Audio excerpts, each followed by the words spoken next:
ہر طرف اس میں محمد کا اجالا دیکھا۔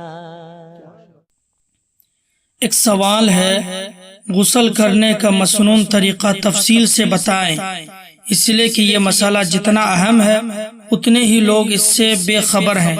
کیا غسل کے بعد وضو کرنا ضروری ہے؟ ننگے ہو کر نہانا کیسا ہے؟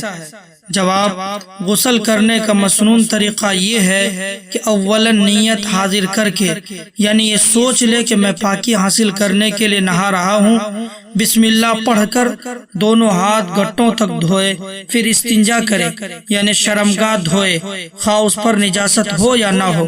اس کے بعد بدن پر کسی جگہ نجاست لگی ہو تو اسے دھو ڈالے، پھر مکمل وضو کرے، پھر تمام بدن کو تھوڑا سا پانی ڈال کر ملے، پھر سارے بدن پر 3 مرتبہ پانی بہا لے۔ غسل میں 3 چیزیں فرض ہے۔ نمبر 1 کلی کرنا، نمبر 2 ناک میں پانی ڈالنا، نمبر 3 پورے بدن پر پانی بہانا۔ بدن کا اگر ایک بال بھی سوکھا رہ جائے تو غسل نہیں ہوگا اور آدمی بدستور ناپاک رہے گا۔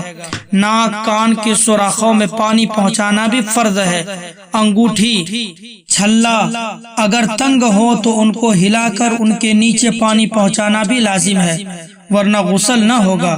بعض خواتین ناخن پالش وغیرہ ایسی چیزیں استعمال کرتی ہیں جو بدن تک پانی پہنچنے نہیں دیتی۔ غسل میں ان چیزوں کو اتار کر پانی پہنچانا ضروری ہے۔ بعض اوقات بے خیالی میں ناخنوں کے اندر آٹا لگا رہ جاتا ہے، اس کو نکالنا بھی ضروری ہے۔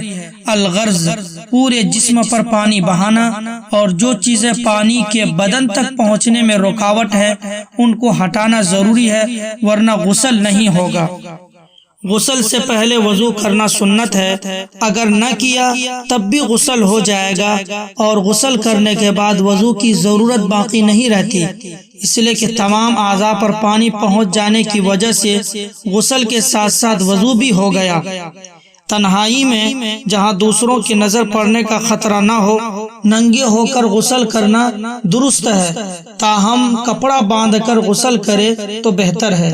یہاں یہ یاد رہے کہ اگر کوئی شخص مذکورہ طریقے کے مطابق غسل نہ کیا بلکہ صرف کلی کر لی، ناک میں پانی ڈالا اور پورے بدن پر پانی بہا لیا تو بھی طہارت حاصل ہو گئی، اسے پاک سمجھا جائے گا، کیونکہ غسل میں یہی 3 چیزیں فرض ہیں۔